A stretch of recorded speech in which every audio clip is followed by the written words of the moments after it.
দাদার মৃত্যুর বদলা নিতেই ভাটপাড়ায় তৃণমূল নেতাকে খুন, পুলিশ সূত্রে অন্তত তেমনটাই জানা যাচ্ছে।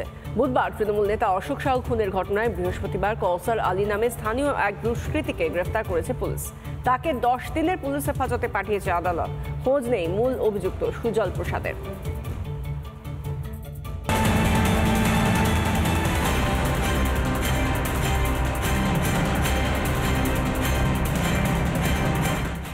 এরাই প্রিয়ঙ্কু পান্ডের উপরে গুলি চালিয়েছিল, বম চালিয়েছিল। এদেরকে প্রিয়ঙ্কু পান্ডের উপরে গুলি চালানো কেসে এদের নাম আছে, আবার তারাই একে মারে। তাহলে ভাবুন এখানে লোহাচোর সোমনাথ শ্যাম কি অশান্তি করছে, পার্থভূমিকে আশীর্বাদ দিয়ে। প্রতিশোধ নিতেই কি গুলি করে খুন তৃণমূল নেতা অশোক সাউ?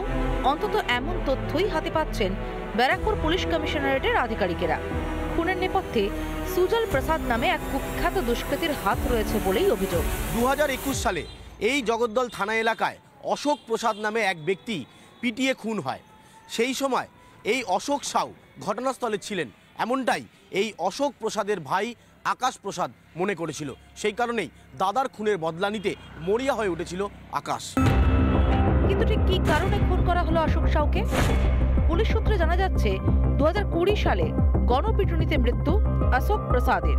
অশোক প্রসাদ সম্পর্কে আকাশ প্রসাদের দাদা। মাদক ব্যবসা চালানোর অভিযোগে গণপিটুনি। সেই সময় ঘটনাস্থলে উপস্থিত ছিল অশোক সাউ।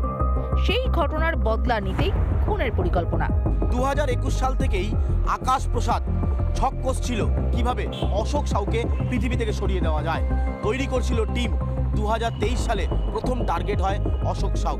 সেই সময় অশোককে মারতে ব্যর্থ হয় আকাশ, কিন্তু প্ল্যান মাথার মধ্যে ছিল কিভাবে মারা হবে। এরপর পুলিশ গ্রেপ্তার করে এই আকাশ এবং তার অ্যাসোসিয়েটদের। এরপর তারা বেল পায়, কিন্তু বেল পাওয়ার পরও কার্যত মরিয়া হয়ে উঠেছিল আকাশ। 2024-এই টার্গেট ফুলফিল করবে এমন নিশ্চিত করে নিয়েছিল।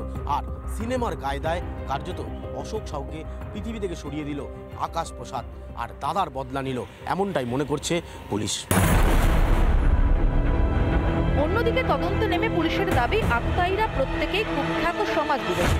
তাদের বিরুদ্ধে একাধিক ধারায় মামলাও রয়েছে।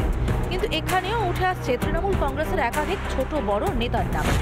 শাসক দলের একাংশের মদতেই অশোক সাউ খুনের নেপথ্যে থাকা অভিযুক্তরা ফুলে ফেপে উঠেছিল বলে অভিযোগ। ফলাফলের মধ্যে দিয়ে প্রমাণ হবে যে ভাটপাড়া সহ সমগ্র ব্যারাকপুর শিল্পাঞ্চল শান্তি চায়, সমস্ত ব্যারাকপুর শিল্পাঞ্চল মমতা ব্যানার্জির পাশে থেকে উন্নয়ন চায়, এবং যারা সন্ত্রাসকে হাতিয়ার করবে মানুষ তাদের যোগ্য জবাব দিয়ে দেবে।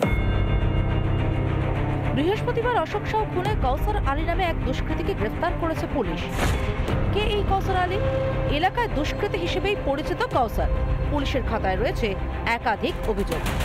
এনডিপিএস আইনে গ্রেফতারও হয়েছিল কৌসার। 2 মাস আগেই জেল থেকে ছাড়া পায়। কৌসারকে সঙ্গে নিয়েই খুনের ছক সুজল আকাশদের। গত বছরও অশোক সাউয়ের ওপর হামলা হয়েছিল। অভিযোগ উঠেছিল বিজেপি কর্মী অশোকের বিরুদ্ধে। কিছুদিন পরেই খুন হন অশোক প্রসাদ। এবার অভিযোগ ওঠে তৃণমূলের বিরুদ্ধে। গত বছর ডিসেম্বরে খুন করা হয় অশোক খুনের অন্যতম সাক্ষী বিকিকে। ফলে রাজনীতির আড়ালে ভাটপাড়ায় যে দীর্ঘদিন ধরেই গ্যাংওয়ার চলছে তা বোঝাই যায়। কিন্তু পুলিশ প্রশাসন কি করছে? এই গ্যাংওয়ারকে থামাতে পারে না পুলিশ, নাকি থামাতে চায় না ব্যারাকপুর কমিশনারেট? ভাটপাড়া থেকে অনুপম পাত্রের রিপোর্ট, রিপাবলিক বাংলা। নানা ধরনের কন্টেন্ট দেখার জন্য লাইক করুন, শেয়ার করুন আমাদের ফেসবুক পেজ, সাবস্ক্রাইব করুন আমাদের ইউটিউব চ্যানেল। পাশাপাশি অন্যান্য ব্রেকিং নিউজের জন্য অবশ্যই চোখ রাখুন রিপাবলিক বাংলায়।